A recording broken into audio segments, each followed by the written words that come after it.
Voilà, le titre de mon message ce soir, c'est quand Jésus passe au milieu de ces églises ou parle à ces églises.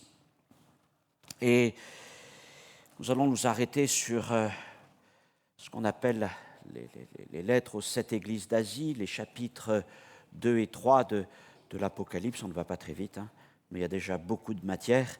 Il y a beaucoup de séries qui sont prêchées, enseignées sur ces lettres, et c'est une bonne chose parce qu'elles sont importantes. Jésus parle à ces églises, et ce qu'il dit, c'est encore un message que nous voulons entendre aujourd'hui. Donc, si vous avez pu, je vous ai fait la demande de lire ces 2 chapitres qui sont donc des lettres. On les appelle les chapitres épistolaires, donc des lettres directement de Jésus. Jésus parle directement à ces églises, à 7 églises, comme nous allons le voir maintenant. Alors, je vais reprendre les quelques versets dans le premier chapitre, puisque ça sert d'introduction directement à ces chapitres 2 et 3. Apocalypse, chapitre 1er, verset 9. Nous retrouvons Jean. « Moi, Jean, votre frère, qui est part avec vous à la tribulation et au royaume et à la persévérance en Jésus, j'étais dans l'île appelée Patmos, à cause de la parole de Dieu et du témoignage de Jésus. Je fus ravi en esprit au jour du Seigneur, et j'entendis derrière moi une voix forte, comme le son d'une trompette, qui disait: ce que tu vois,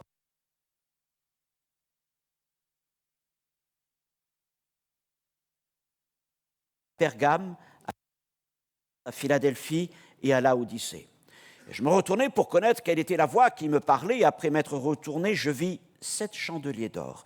Et au milieu des 7 chandeliers, quelqu'un qui ressemblait à un fils d'homme, vêtu d'une longue robe et ayant une ceinture d'or sur la poitrine.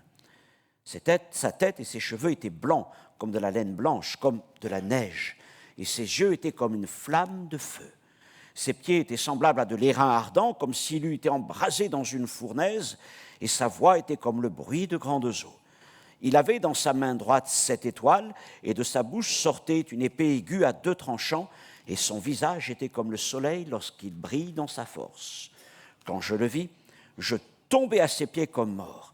Il posa sur moi sa main droite en disant: ne crains point, je suis le premier et le dernier et le vivant. J'étais mort, et voici, je suis vivant au siècle des siècles, et je tiens les clés de la mort et du séjour des morts.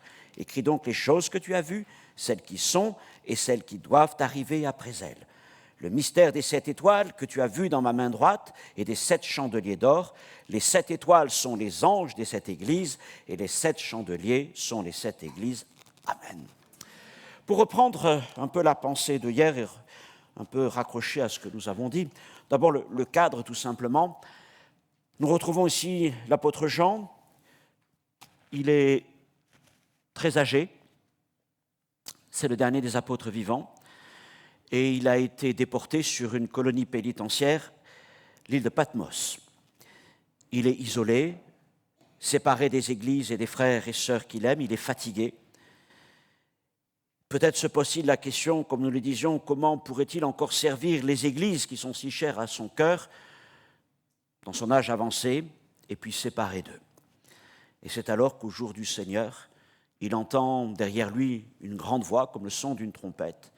Et lorsqu'il se retourne, eh bien, il voit cette vision extraordinaire de notre Seigneur, comme nous l'avons évoqué hier, et j'y reviens dans quelques instants, un peu plus, dans quelques détails particuliers.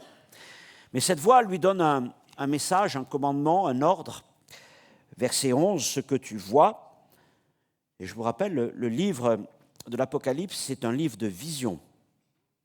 Si vous serez attentif quand vous lirez le livre, vous verrez que souvent il dit « je vis », « je regardais ». Et ça revient beaucoup, plusieurs dizaines de fois. Donc c'est un livre de vision.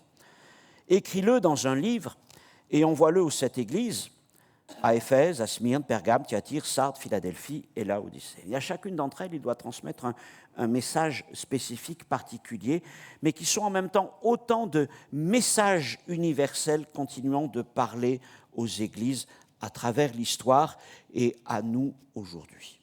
Alors je vous le dis tout de suite, c'est mon opinion, ma sensibilité, parce que je sais que c'est une vieille doctrine ou théorie plutôt théorie qui est là dans les églises depuis très longtemps, mais pour moi, non, ces églises ne parlent pas des âges de l'histoire de l'Église. En fait, ces églises, on les retrouve à dans tous les temps. Dans tous les âges de l'Église, eh bien, c'est un message. Donc, il n'y a pas le message pour l'Église du 1er siècle, pour l'Église du Moyen-Âge ou l'Église de la Renaissance, de la Réforme. Non, c'est un message pour toutes les Églises jusqu'à aujourd'hui. Nous avons toutes quelque chose à en retirer pour nos assemblées. Alors, la carte qui va apparaître va vous permettre un peu de situer tout ce que nous évoquons géographiquement. Donc, vous avez sur la petite carte du bas la Grèce, vous pouvez situer Athènes, de l'autre côté, maintenant la côte turque. La Turquie n'existait pas, bien sûr, à cette époque. Vous avez identifié, là, dans la mer, l'île de Patmos, dans cette mer Égée. Donc, vous voyez, il n'est pas très loin, mais il est quand même séparé. Et on ne sait pas trop exactement comment ça va se passer, mais un ou plusieurs messagers, facteurs en quelque sorte, vont prendre ces lettres et les distribuer à ces églises. Et vous voyez, en fait, il y a une continuité dans ces églises. Il y a comme une route qui est là, qui suit une route commerciale, et ces églises vont recevoir au fur et à mesure les lettres qui leur ont été préparées et dictées par le Seigneur à l'apôtre Jean. Alors, dans la lecture que nous venons de faire, donc, Jésus apparaît à Jean, et hier j'ai souligné la dimension divine de cette apparition. Mais ce texte nous permet d'être encore plus précis dans la description qui nous est faite de Jésus. Ici, dans cette vision, Jésus apparaît comme le grand prêtre céleste. Le grand prêtre céleste. Pourquoi ? À cause notamment de sa longue robe, de cette ceinture d'or et de tous les symboles qui sont là, et puis il est au milieu des candélabres, donc le symbole aussi du tabernacle et du temple, tout ça pour nous dire donc qu'il est le grand prêtre. Le grand prêtre. Alors, pour les Juifs, ça veut dire quelque chose, un grand prêtre, et aujourd'hui, nous n'avons plus de prêtres, en tout cas dans nos églises évangéliques, protestantes aussi, et à moins que vous ayez grandi dans des églises catholiques où il y avait des prêtres, mais qui n'ont rien à voir avec les prêtres du temps de l'Ancienne Alliance, le mot prêtre nous échappe un petit peu, sauf que la Bible nous dit que nous sommes tous des prêtres universels, la prêtrise universelle en Jésus-Christ. Mais dans le contexte du début de l'Église, et à l'époque aussi, bien sûr, dans l'arrière-plan juif, le grand prêtre, bien, l'Épître aux Hébreux nous en donne une définition. Hébreux chapitre 5, verset 1, c'est un théorème, c'est une définition. Tout souverain sacrificateur ou grand prêtre, suivant les traductions, pris du milieu des hommes et établi. Il est établi pourquoi ? Pour les hommes, dans le service de Dieu, afin de présenter des offrandes et des sacrifices pour le péché. C'est-à-dire que le grand prêtre, c'est celui qui représente les hommes auprès de Dieu. C'est celui qui s'avance dans la présence de Dieu, au nom des hommes qu'il représente, pour apporter à Dieu des sacrifices et des prières. Et il y avait que lui seul qui pouvait le faire. Aucun autre homme, en dehors du grand prêtre et de la famille des prêtres, pouvait officier comme cela dans le tabernacle ou plus tard dans le temple. Je ne vais pas rentrer dans tous les détails. On sait qu'il existe deux types de sacerdoce dans l'Ancien Testament. Le plus connu, c'est celui d'Aaron, qui a servi dans le tabernacle et de la famille d'Aaron, mais vous savez qu'il existe un autre sacerdoce, un peu plus mystérieux, qui est le sacerdoce selon Melchisédek. Donc il précède bien de beaucoup de siècles à Aaron, puisqu'il est contemporain d'Abraham.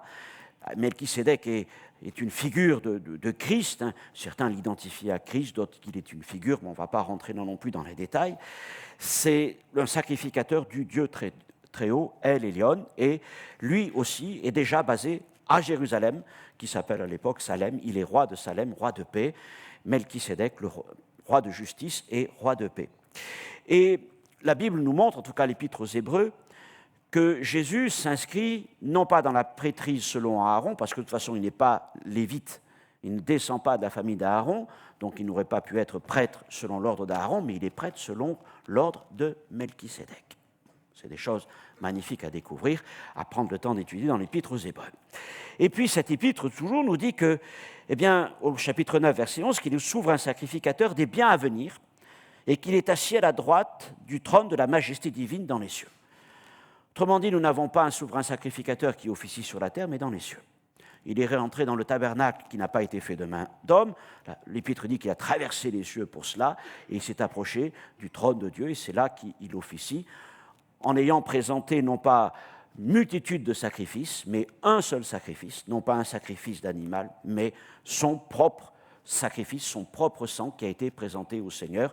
Tu n'as pas voulu ni sacrifice ni holocauste, mais tu m'as formé un corps. Me voici, Seigneur, pour faire ta volonté, dit l'Épître aux Hébreux. Maintenant, dans ce chapitre, il ne se présente pas comme le grand prêtre céleste, mais comme celui qui marche au milieu de ces églises. Il est au milieu de ces églises. On va le voir, au milieu de ces candélabres. Il tient ces églises dans ses mains. Ça nous rappelle que l'Église est le temple du Saint-Esprit. Elle est le lieu très saint. Et le mot que Paul emploie quand il dit notamment dans 1 Corinthiens 3,16 « Vous êtes le temple du Saint-Esprit », le mot est très particulier. Le temple, c'est le mot naos. Or, naos devrait être plutôt traduit par le sanctuaire de Dieu, c'est-à-dire le lieu très saint. L'Église, c'est le lieu très saint. C'est là où la présence du Saint-Esprit agit. Permettez-moi juste cette parenthèse. Mais Paul rajoute aussi dans cet épître aux Corinthiens que notre corps est aussi le sanctuaire de Dieu. C'est le même mot qui est employé. Le même mot. Donc l'Esprit du Seigneur habite au milieu de son Église et il habite dans nos vies. Et ça, c'est les bénéfices de la Nouvelle Alliance. Alors maintenant, retournons un peu dans l'Ancienne Alliance. Et là, Aaron et ses descendants officiaient principalement dans le lieu saint. L'image va vous être présentée. Vous connaissez peut-être certains de ces éléments, certainement d'ailleurs. Et vous savez que le tabernacle était composé de deux parties, le lieu saint dans lequel les prêtres rentraient tous les jours pour officier, et derrière le voile, il y avait le lieu très saint, et le grand prêtre n'y rentrait qu'une fois par an, au jour de la fête des expiations, le Yom Kippour. Bon, voilà des choses que vous avez peut-être entendu parler. Dans la première partie, le lieu saint, il y avait là quelques pièces de mobilier.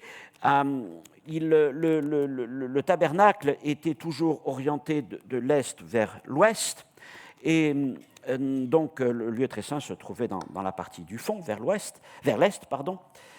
Non, vers l'ouest, je m'y retrouve, vers l'ouest, c'est ça. Au nord, vous aviez la table des pains de proposition, les pains qui étaient apportés toutes les semaines, changés toutes les semaines, apportés à Dieu. Au fond, devant le voile, vous avez l'autel d'or des parfums. Et puis, sur le côté sud, vous avez le grand candélabre. Candélabre, parce que ce n'est pas un chandelier. La différence entre un candélabre et un chandelier, c'est qu'un candélabre ne fonctionne pas avec des bougies. Il fonctionne avec de l'huile. Avec de l'huile d'olive, ce qui a son importance. Sur chacune de ces branches donc, de ce candélabre étaient fixées des lampes, puisqu'elles fonctionnent à l'huile.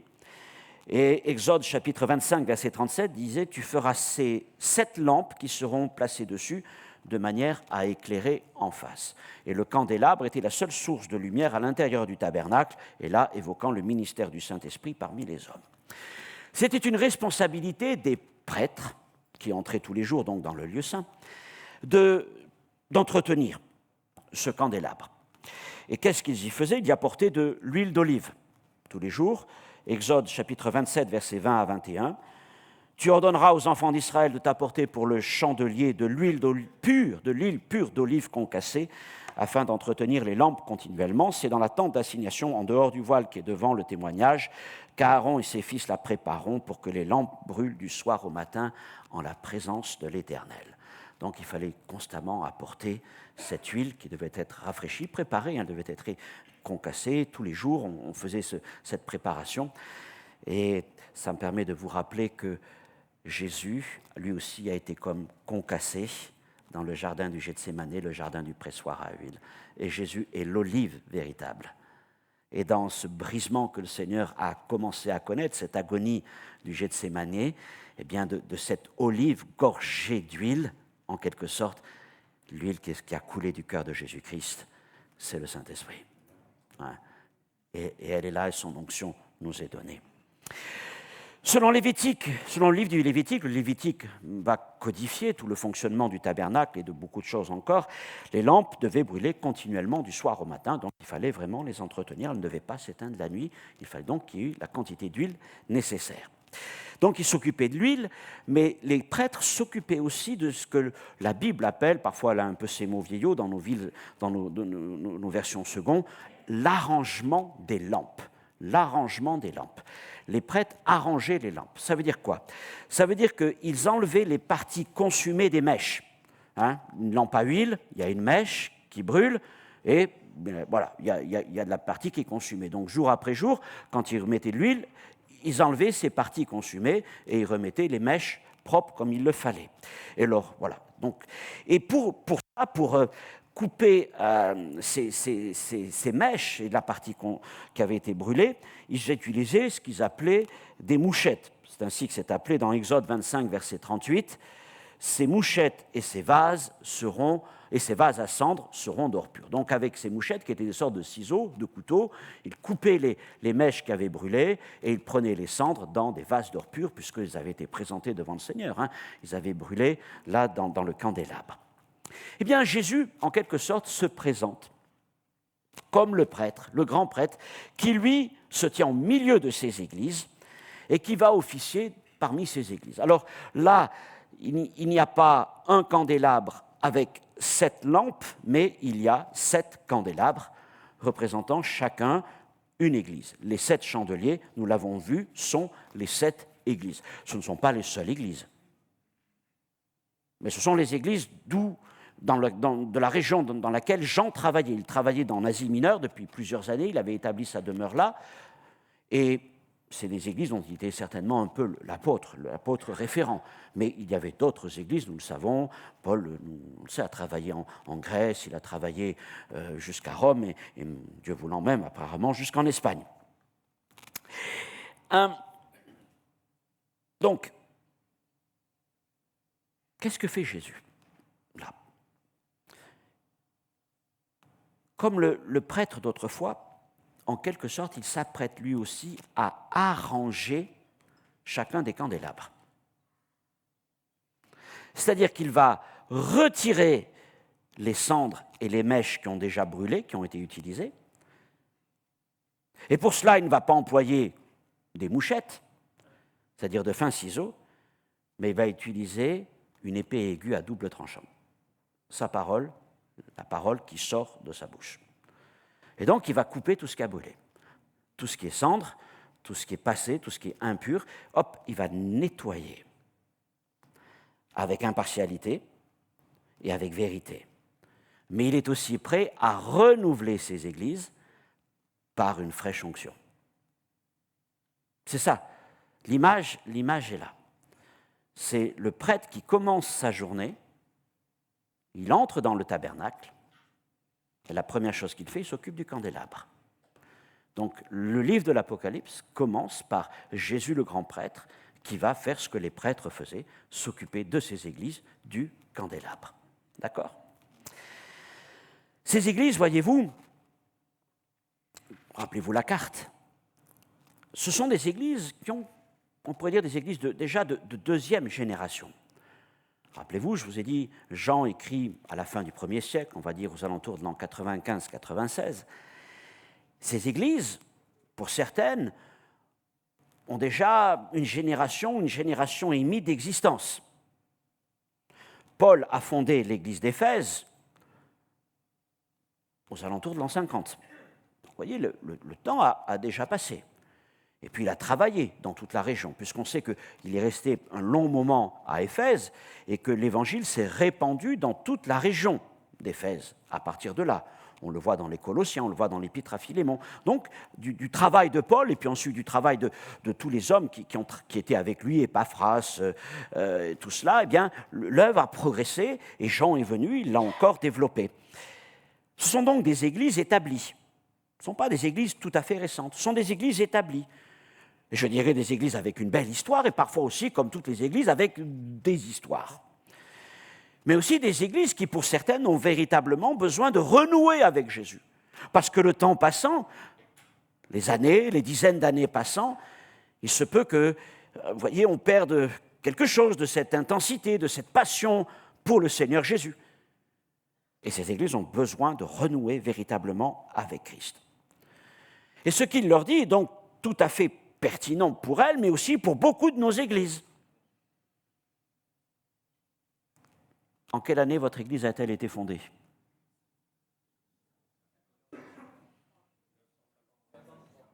« 53. Donc vous voyez, votre église est encore plus vieille que les églises dont il est question aussi dans le livre de l'Apocalypse. Celle de Genève, d'où je viens, elle a, je crois qu'on arrive à 90 ans. Donc, vous voyez, on commence à avoir des églises qui prennent de l'âge, en quelque sorte. Hein. Mais elles ne sont pas appelées à vieillir, elles sont appelées à se renouveler. Et c'est pour ça que je dis que ce qui est intéressant dans ces lettres aux églises d'Asie, à la différence des épîtres de Paul, Paul écrit à des églises récentes. Certaines viennent juste d'être implantées. Elles sont encore à structurer.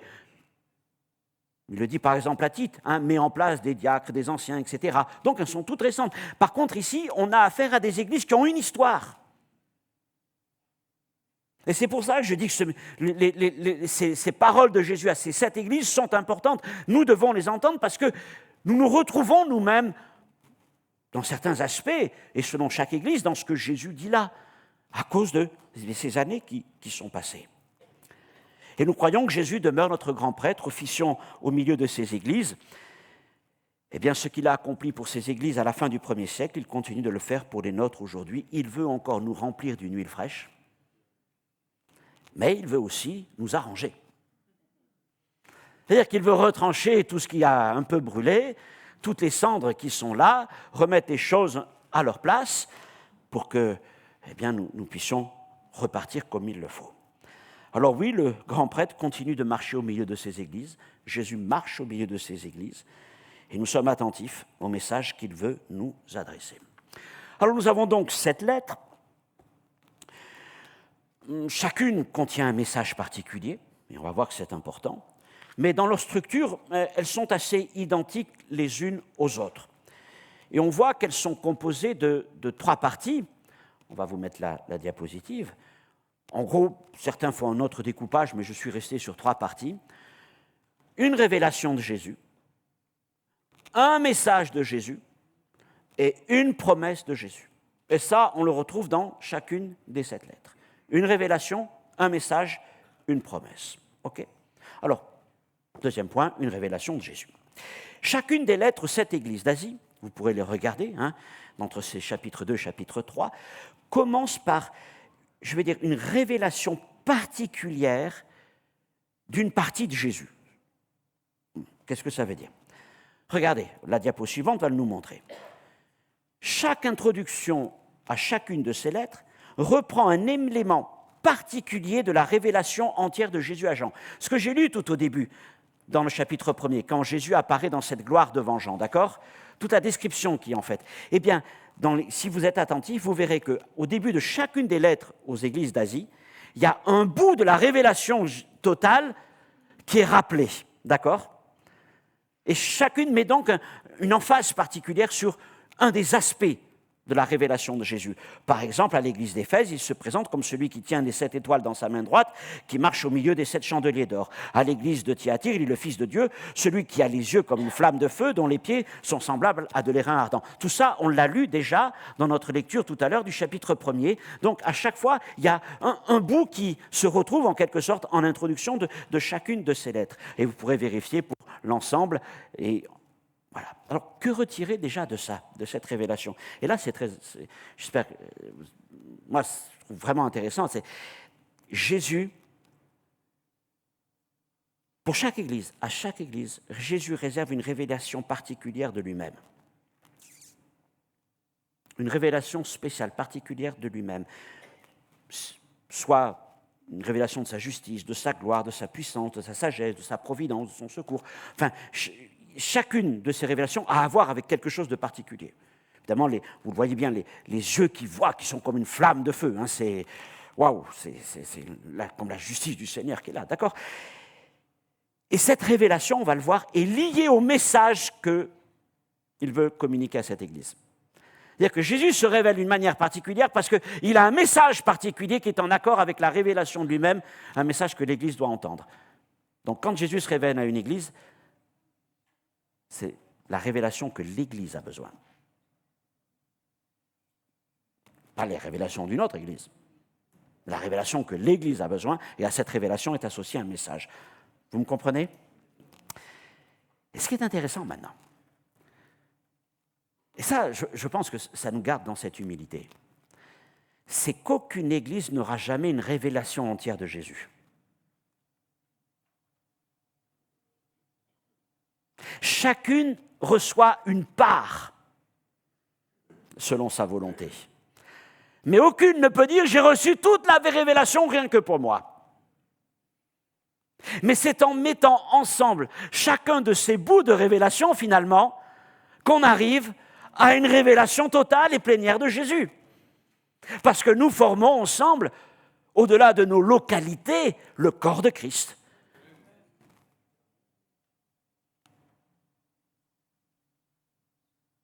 Il y était 7. Aujourd'hui, il y a bien plus que 7 églises. Je vais vous dire, la divinité de Jésus, elle peut se décomposer en autant de voulez, en millions et millions, qu'on n'aura jamais fini de faire toute la partie du Seigneur. Hein. Mais 7, c'est le chiffre de la perfection, de la complétude, de la plénitude. Voilà. Troisième chose. Alors qu'on cherche couramment une vision pour l'Église, et il faut le faire, il faut chercher notre vision. Mais premièrement, la vision qui doit nous intéresser, c'est celle de Jésus. Seigneur, quelle est la vision de toi-même, la révélation de toi-même pour notre Église? Quelle est la révélation de toi-même pour notre Église? Quelle révélation de lui-même Jésus veut-il nous communiquer pour cette saison? Quel aspect de lui veut-il mettre en avant au milieu de votre Église, de mon Église? Une révélation de Jésus. Maintenant, un message de Jésus. Ça va être un peu plus long comme partie. Donc, après une parole de révélation, généralement le premier verset, eh bien, il y a ensuite le corps de la lettre, le message que Jésus adresse à l'Église, qui est en rapport avec la révélation qu'il lui a donnée de lui-même. Et si vous regardez, la plupart de ces lettres, dans le deuxième verset de chacune de ces lettres, commencent par quasiment la même expression, « je connais ». Je connais, ou alors des fois « je sais », mais en grec, c'est le même mot. Je connais. Ce qui veut dire que Jésus connaît tout de ces églises. Il connaît toutes ces églises et tout de ces églises dans les détails. Rien ne lui échappe. Jésus connaissait l'église d'Éphèse, de Thyatire, etc. Il connaît l'église de Tours. Il connaît votre église. Regardez une de ses paroles, au verset 19. Là, c'est la déclaration la plus longue, c'est à l'église de Thyatire. « Je connais tes œuvres, ton amour, ta foi, ton fidèle service, ta constance, tes dernières œuvres plus nombreuses que les premières. » C'est quand même bien ça. Hein. Si le Seigneur nous disait à chacune de nos églises, on serait content, non? Je connais. Merci Seigneur, parce que ce qu'on voit, c'est qu'en premier lieu, Jésus n'est pas comme les Français. Les Français, ils aiment bien voir ce qui ne va pas. Jésus, lui, voit ce qui va bien. Je trouve que c'est rassurant, n'est-ce pas? Bon, il y a un ou deux cas où c'est un peu différent, mais avant tout, il cherche à voir le bon. Il cherche à retenir ce qui est bien et à le mettre en avant. La persévérance, l'attachement à la parole, à la doctrine, la recherche de la sainteté, la fidélité. Mais maintenant, si vous êtes aussi attentif, vous verrez que par 5 fois, et ça peut nous surprendre quand on y réfléchit, Jésus ne dit pas « je connais ton amour », ou « je connais ta foi »,« je connais ta doctrine ». Non. La première chose que Jésus dit 5 fois, c'est « je connais tes œuvres ». Ouh, je connais tes œuvres. Ah, donc Jésus regarde ce qui se passe concrètement. Il ne s'arrête pas simplement à nos déclarations, ou je dirais à nos postures, mais il va véritablement voir ce que nous accomplissons. Je connais tes œuvres.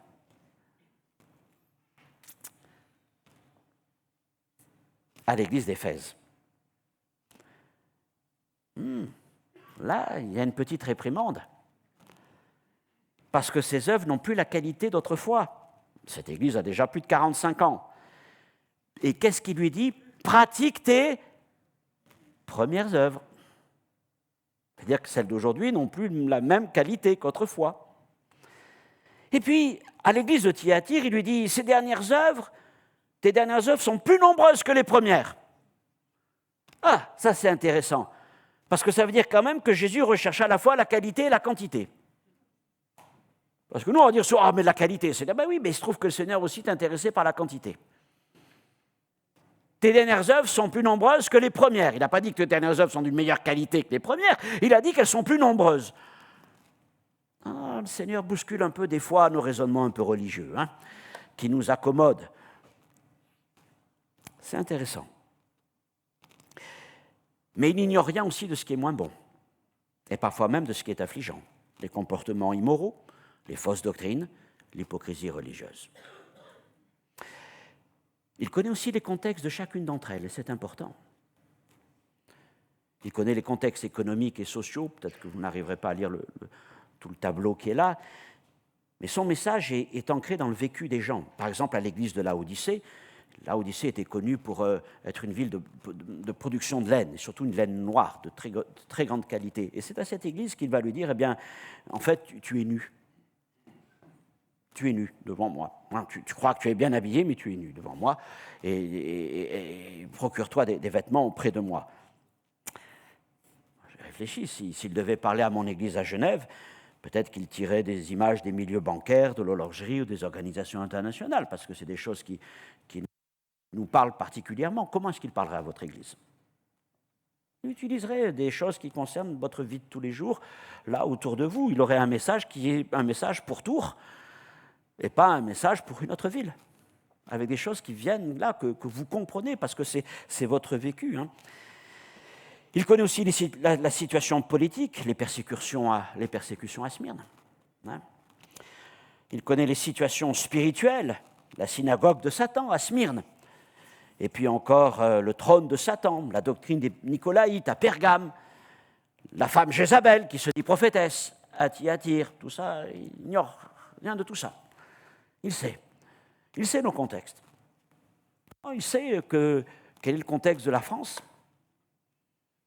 Il sait que c'est un pays qui est difficile. Les gens, la culture antichrétienne a tellement grandi, les cœurs sont très fermés. C'est un désert spirituel. Et le Seigneur sait, il sait la différence entre tel pays, telle région et telle région. Mais il a toujours une parole pour nous encourager. Son message peut contenir des approbations. À Éphèse, tu as souffert à cause de mon nom et tu ne t'es point lassé. Ah, le Seigneur sait cela. À Pergame, tu retiens mon nom et tu n'as pas renié ma foi. Ça aussi, c'est important. Mais il peut y avoir des remontrances ou des avertissements. Toujours à Éphèse, il lui dit des bonnes choses, mais il l'avertit. Tu as abandonné ton premier amour. Vous savez que le verbe abandonner est très fort. C'est parce que des fois, on pourrait dire abandonner. Ah mince, je l'ai perdu en cours de route. Non. Ici, abandonner est parfois traduit dans d'autres endroits de la Bible par répudier. C'est-à-dire qu'il y a quelque chose à un moment qui est volontaire.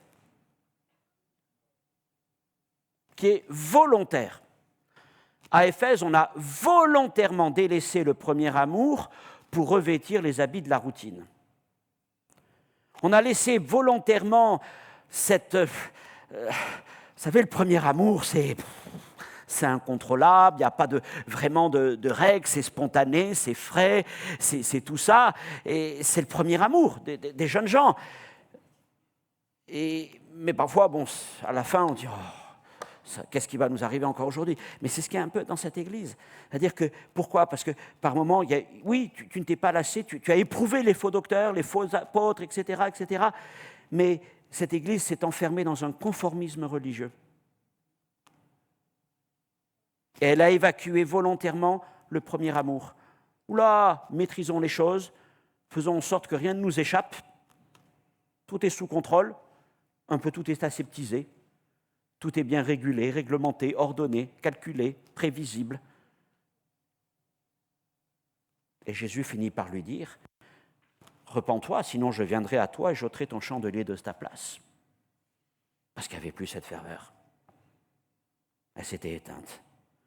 À Pergame, il lui dit aussi, tu as des gens attachés pareillement à la doctrine des Nicolaïtes, et il continue, je viendrai à toi bientôt et je les combattrai avec l'épée de ma bouche. Et il y a encore d'autres situations, celle de Thyatire avec Jézabel. À Sardes, tu as la réputation d'être éveillé, mais tu es mort. Hein, tu es mort. Et ce qu'on voit régulièrement dans chacune de ces lettres, pas dans toutes, mais dans la plupart, c'est un appel à la repentance.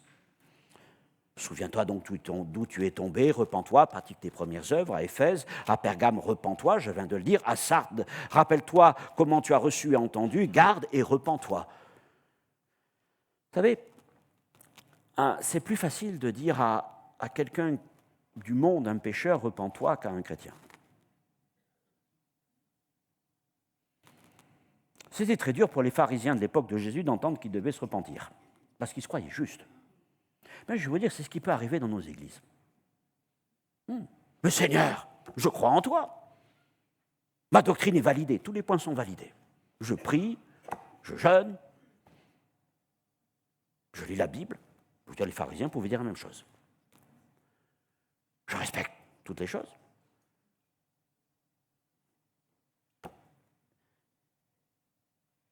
Et pourtant, le Seigneur peut nous amener à réaliser que nous avons besoin de renouer une relation véritable avec lui, qui ne s'abrite pas derrière des règles, des choses, etc., toutes sortes de comportements religieux.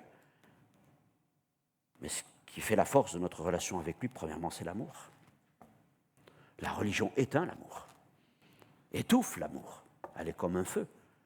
Et c'est ça que nous avons besoin de vivre. Je vous dis, c'est plus facile de dire « repens-toi à des pécheurs » que « repens-toi à une église ». Surtout quand on se croit juste. Et nous avons tous un peu ce risque, mes frères et sœurs. Et parfois, nous avons besoin d'entendre ce message et nous dire « Seigneur, il y a peut-être des choses qu'il faut que je remette un peu rapprochées de toi, peut-être des choses à reconsidérer dans ma vie. »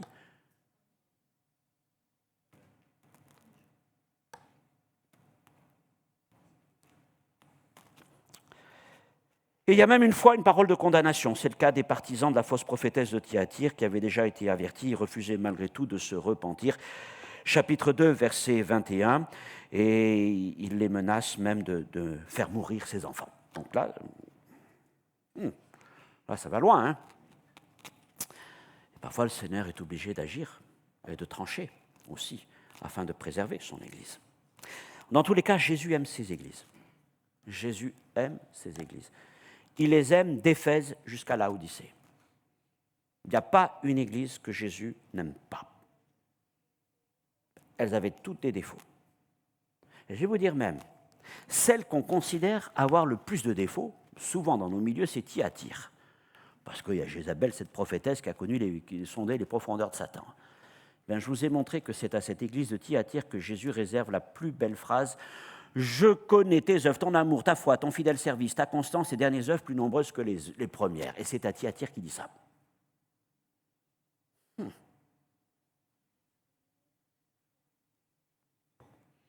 Thyatire, c'est un peu une église où il y avait, oui, un débordement parfois de choses, et on laissait les choses se faire. Mais il y avait dans cette église qui n'avait plus à Éphèse. À Éphèse, il y avait la doctrine, mais la doctrine avait fini par étouffer l'amour. À Thyatire, il y avait la spontanéité, la fraîcheur, mais ça manquait quand même non pas d'un contrôle, mais de garde-fou. Vous voyez ? On est dans deux situations opposées. Mais néanmoins, Jésus encourage davantage l'église de Thyatire parce que, au-delà, à côté de Jézabel, le reste de Thyatire est magnifique. À vous tous, à tous les autres de Thyatire qui ne reçoivent pas cette doctrine et qui n'ont pas connu les profondeurs de Satan, je ne mets pas sur vous d'autres fardeaux, etc., etc. Et ça, c'est étonnant. J'ai beaucoup réfléchi sur ça, mais oui, le Seigneur fait davantage l'éloge de Thyatire qu'il fait l'éloge d'Éphèse. Pourtant, on aurait pensé qu'Éphèse, l'église qui a éprouvé les faux apôtres, qui ne s'est pas lassée, eh bien non, Thyatire reçoit encore plus d'éloges de la part du Seigneur. Jésus ne voit pas tout à fait les mêmes choses que nous. Mais ce qui est sûr aussi, c'est que Jésus, quelles que soient les églises, d'ailleurs, dans chacune, même à Sardes, il voit toujours les chrétiens fidèles. Il voit toujours les chrétiens fidèles. Il les connaît. Il les connaît. Et jamais il ne leur dit de quitter leur assemblée.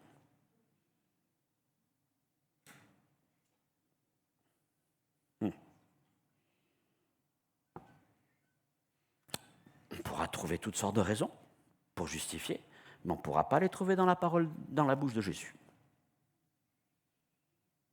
À aucun moment, il ne leur dit de quitter leur assemblée.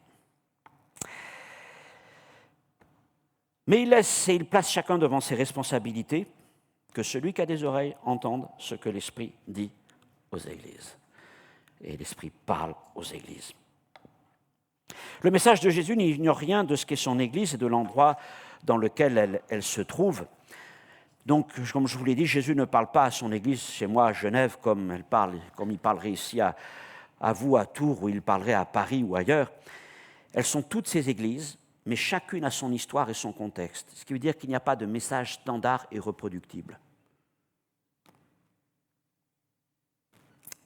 La lettre d'Éphèse était pour l'église d'Éphèse, elle n'était pas pour l'église de Smyrne. Il n'a pas reproduit, il n'a pas fait du copier-coller. Ce qui veut dire qu'il n'y a pas de modèle préfabriqué et franchisable à appliquer systématiquement d'une église à une autre. Mais Jésus a une révélation et un message particulier pour chacune de ces assemblées. Avec Jésus, ce n'est pas de la mode chinoise, dupliquée à l'infini. Avec Jésus, c'est du tailleur. Voilà. Parole vraiment ciselée et affinée. Et Jésus a une révélation, un message pour chaque église selon sa situation. Et votre église aussi est une église ancienne, et Jésus parle encore à ces églises, il veut vous parler. Sommes-nous prêts à entendre ce qu'il veut nous dire ? Sommes-nous prêts à entendre ce qu'il veut nous dire ? Parce que ça ne va pas forcément toujours dans le sens de ce qu'on aimerait qu'il dise. Et il nous faut rechercher, tous, dans chacun de nos assemblées, toujours, quel est le message que Jésus va adresser à nos assemblées. En tout cas, voilà que le grand prêtre a fait son travail d'arrangement.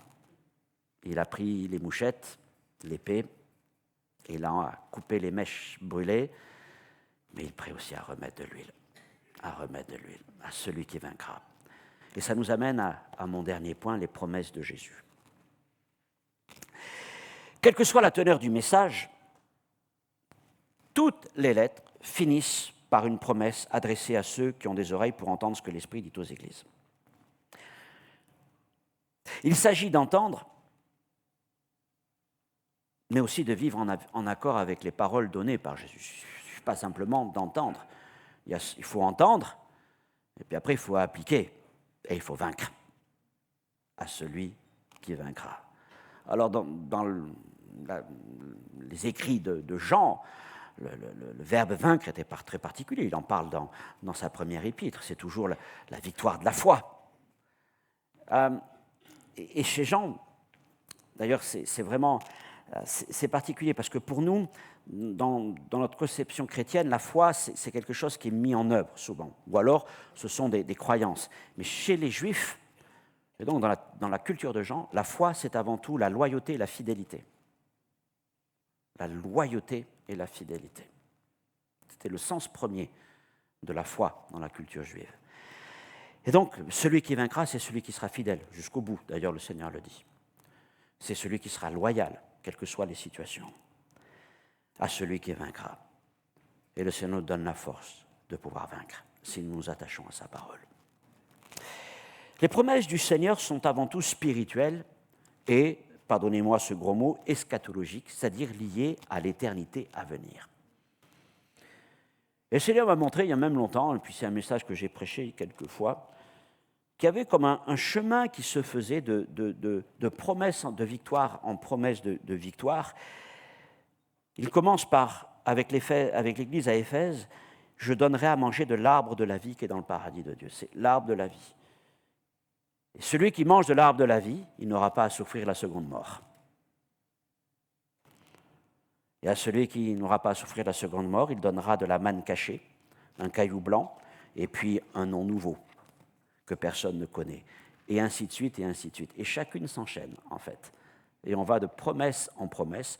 Et la dernière des promesses, on la lit dans l'église de Laodicée, celui qui vaincra, je le ferai asseoir avec moi sur mon trône. Mais si vous reprenez chacune d'entre elles, je ne vais pas rentrer dans tous les détails, mais on voit tout le chemin depuis le moment où on mange de l'arbre, du fruit de l'arbre de la vie, jusqu'à s'asseoir sur le trône de Dieu. Il y a comme un chemin de promesses et de récompenses. Alors, justement, on me posait la question, mais c'est quoi les récompenses? Elles sont là, finalement. Chacune de ces récompenses, on va passer par chacune, finalement, peut-être de ces étapes, parce que je pense que, véritablement, il y a des choses à vivre là, et on va découvrir ces choses au fur et à mesure, et on recevra donc ce caillou, ce vêtement, cette manne, on recevra même le nom de Dieu sur nos fronts, etc. Le Seigneur fera de nous une colonne dans son temple, il nous fera asseoir sur... On va vivre tout ça au fur et à mesure, par la grâce du Seigneur. C'est des promesses qui sont accordées à son peuple, à ceux qui auront vaincu. Maintenant, ce que je veux dire, c'est qu'on constate qu'aujourd'hui, beaucoup des promesses proclamées dans les églises sont très matérialistes. Et pour le temps d'aujourd'hui. On est dans une société de consommation, d'extrême consommation, et même dans nos églises. C'est-à-dire qu'on a l'impression que si, à la fin d'une prédication, le chrétien ne peut pas subir, ne peut pas saisir à l'instant même une promesse et une bénédiction, alors les gens vont se détourner, ça ne va pas les intéresser.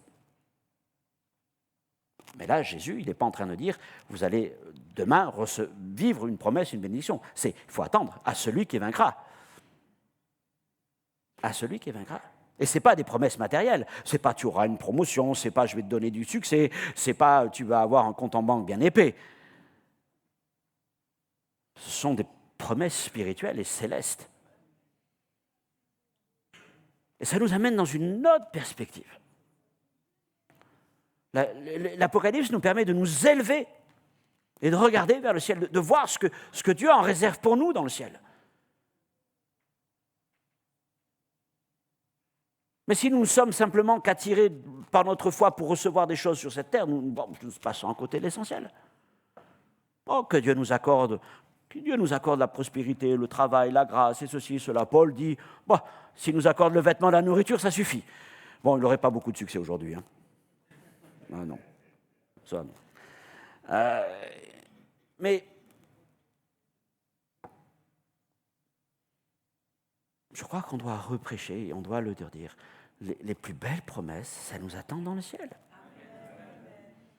Notre espérance, elle est avant tout céleste. Là où les choses sont éternelles. Là où les choses ne seront pas dévorées par l'inflation, par les cours de bourse, par les décisions de l'un ou de l'autre, parce que là-haut, c'est stable. Là-haut, c'est fondé sur la parole de Dieu. Placez, investissez votre trésor, comme le dit le Seigneur, dans le ciel. Ça vaut mieux que tout ce que vous pouvez avoir sur la terre. Mais c'est ça qui fait notre différence. Et Dieu s'occupera de notre quotidien. Le Seigneur le dit. Cherchez le royaume de Dieu et sa justice, et vous, toutes choses vous seront données par-dessus tout. Est-ce que la fleur du champ s'occupe de savoir comment elle va être vêtue demain, et pourtant le lys est magnifique, etc., etc. Et Dieu prend soin de nous, si nous prenons soin des affaires de son royaume. Mes frères et sœurs, oui, retrouvons cette passion pour les choses célestes, les choses qui nous attendent dans l'éternité, parce que c'est là-bas que nous... Le plus beau est là-haut, le plus beau est là-haut. Alors Jésus nous observe et il nous dit, il regarde pour quelles raisons courons-nous, persévérons-nous dans la foi, est-ce que nous sommes là simplement, est-ce que nous venons dans ce lieu pour les choses terrestres ou pour les choses du ciel? Autrement dit, quelle victoire voulons-nous remporter? Voulons-nous remporter uniquement des victoires terrestres ou voulons-nous remporter surtout la victoire de toutes les victoires? La véritable ligne d'arrivée, celle qui nous introduit dans la présence de Dieu. Et voyez-vous, à force de chercher ce qui est terrestre, eh bien, on pourrait finir comme l'église de Laodicée, parce que c'est ça le problème de Laodicée. Laodicée, c'est une église déjà matérialiste avant l'heure. Elle n'a besoin de rien. Elle a besoin de rien. Je suis riche, je me suis enrichi, je n'ai besoin de rien, mais elle ne sait pas combien les pauvres, malheureux, aveugles et nus. c'est un peu le malheur de l'Église occidentale. Par moments, nous n'avons besoin de rien. On peut regarder, béni soit Dieu pour tout ce que nous pouvons avoir. Mais si nous nous appuyons simplement sur ça, le Seigneur risque de nous dire, mais tu es tiède. Tu es tiède. Et qu'est-ce qui se passe quand on est tiède? Jésus, le mot est fort, hein? Un vomi de la bouche. J'ai quelques minutes devant moi. Savez-vous pourquoi? Exactement ce que ça veut dire, cette image. Parce que souvent on fait une erreur. Parce que souvent on pense qu'il faut être chaud. Si je suis chaud pour le Seigneur, c'est bon, bouillant. Ah, c'est pas ça que Jésus dit. Jésus n'oppose pas tiède à bouillant. Il oppose tiède à froid ou bouillant. Froid? Mais moi je ne veux pas être froid. Mais c'est parce qu'il faut comprendre l'image. Encore une fois, les gens la comprenaient parfaitement, mais vous l'avez peut-être déjà entendu. La ville de Laodicée avait un gros problème. C'est une ville économiquement prospère. Il y avait beaucoup d'industries. Il y avait une industrie donc de la laine, une industrie bancaire. Il y avait une industrie aussi pharmaceutique, un fameux collyre dont il est question là. Et Jésus reprend ces trois choses. On dit que c'est une ville qui a connu un tremblement de terre dans les années 60 du 1er siècle. Et alors que Rome veut l'aider pour se reconstruire, la ville a dit non, nous on n'a pas besoin de Rome, on va se reconstruire par nous-mêmes. C'est pour ça qu'il y a cette expression « je n'ai besoin de rien ». Vous voyez, c'est vraiment ancré dans l'histoire. Les gens savent exactement de quoi Jésus est en train de parler, il leur parle d'eux-mêmes. Et puis, cette histoire d'eau. Donc, Laodicée a tout ça, sauf elle a un gros problème, Laodicée. C'est qu'elle n'a pas d'accès directement à l'eau. Elle n'a pas de source d'eau. Et là où on est en plein milieu de la Turquie, c'est un problème. Donc elle doit faire venir de l'eau. Elle a construit des aqueducs. Elle fait venir de l'eau des deux villes les plus proches. L'une c'est Colosse, qu'on trouve dans la Bible, et l'autre c'est Hiérapolis. Et ces deux villes ont des sources d'eau. L'une, et je ne sais plus laquelle est, il faudrait que je vérifie, je ne vais pas dire d'erreur, enfin, l'une des deux a des sources d'eau froide, et l'autre a des sources d'eau chaude. Les sources d'eau froide, mais c'est bien l'été, n'est-ce pas? Ah oui. Et les sources d'eau chaude, c'est bien l'hiver. Quand on veut prendre un bon bain chaud, là, c'est agréable. Mais ces villes sont quand même éloignées. Et les aqueducs, pas des canalisations souterraines. Ce qui veut dire que le temps que l'eau arrive, l'eau froide, elle se réchauffait. Et l'eau chaude, elle se refroidissait. Mais elle n'était ni chaude ni froide à l'arrivée, elles étaient... Ben voilà, vous avez compris. Et le problème, ce n'est pas tellement un problème de température. En fait, le problème, c'est un problème d'éloignement de la source. D'éloignement de la source. Et c'est ça que Jésus est en train de leur dire. Bien sûr, la ville, elle ne peut rien changer. Mais l'Église, non. À combien de distance se trouve Jésus de notre Église ou de ta vie spirituelle?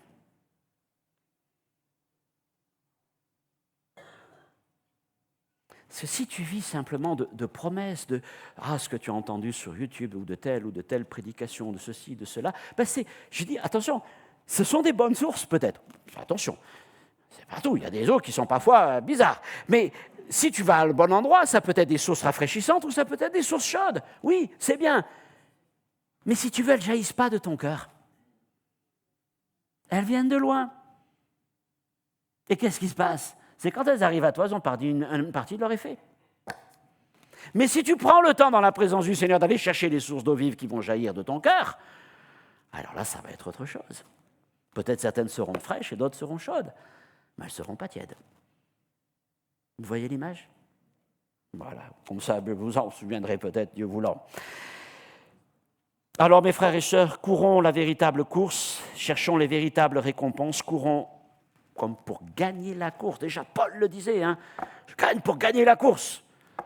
Je ne cours pas comme battant l'air, je ne frappe pas comme battant l'air, etc. Non, il voulait gagner. Apparemment, ni Paul ni Jésus ne connaissaient l'esprit de M. de Coubertin. Ça, c'est l'esprit français. Hein. L'essentiel, c'est de... C'est pas biblique. C'est pas biblique. La Bible, c'est courir pour remporter la victoire, pour gagner. Ah, des fois. Voilà, donc, oui, notre... Alors, je dis, bien sûr, je dis ces choses, elles sont pour l'éternité. Mais Paul en parle dans l'Épître aux Éphésiens. Dieu nous a fait une grâce extraordinaire. C'est qu'il nous a donné, par son esprit, les gages de son héritage. Il n'a pas dit, bon, vous attendrez, hein. Bien sûr, on attend la plénitude dans le ciel. Mais par le Saint-Esprit, nous pouvons déjà vivre les arts, un acompte, les gages de la plénitude à venir. Comment ? Par la foi. Par la foi, nous goûtons déjà l'arbre de vie, la nouvelle naissance. Par la foi, nous connaissons la présence, la puissance, l'autorité de Jésus-Christ. Par la foi, Paul le dit dans les Éphésiens, nous sommes déjà assis dans les lieux célestes en Jésus-Christ. Par la foi, nous vivons cette communion, cette intimité avec lui. Par la foi, son nom est déjà écrit sur nos vies. Par la foi, nous en vivons les prémices. De toutes ces choses qui sont là, de ces promesses, nous commençons à nous en saisir pour aujourd'hui. Et Jésus n'a pas dit, ah, ça sera juste 5%. Il n'a pas dit dans les gages seront limités à 10%. Autant que ta foi en veut, quelque part. Autant que tu le cherches dès aujourd'hui. Tu peux vivre ces promesses. Relis ces promesses. Elles sont spirituelles, parce qu'elles viennent du royaume de Dieu. Mais nous sommes des gens spirituels pour comprendre des choses spirituelles et pour trouver combien elles sont belles et bonnes. Voilà donc un peu cette lecture assez transversale de ces lettres aux 7 églises d'Asie, qui sont des messages d'autrefois pour aujourd'hui, qui sont des messages adressés à des églises locales, parce que Jésus parle à ces églises locales. Il se révèle à ces églises locales. Il arrange ces églises locales. Il renouvelle ces églises locales. Et il réitère ses promesses. Et nous avons besoin de ça, mes frères et sœurs. Beaucoup de nos églises ont besoin de ça. De cette réalité de la présence de Christ au milieu de nous. Il tient les étoiles dans ses mains. Il marche au milieu des chandeliers. C'est une révélation, là aussi, de notre Seigneur, du ministère de notre Seigneur. Ce qui veut dire que Jésus n'est pas simplement assis dans les lieux célestes, attendant que le Père fasse de ses ennemis son marchepied et qu'il revienne chercher son Église. Non, Jésus ne s'est pas coupé de nous, il marche au milieu de nous. Il est présent avec nous. Il aime son Église, il aime ses Églises. Et nous sommes conscients de sa présence. Il est notre prêtre, notre grand prêtre. Voilà les choses que je voulais partager avec vous. J'espère qu'elles viendront parler à votre cœur, à chacun d'entre vous, à votre église, à vos églises, si vous venez de différentes communautés, pour réaliser encore que Christ veut nous parler.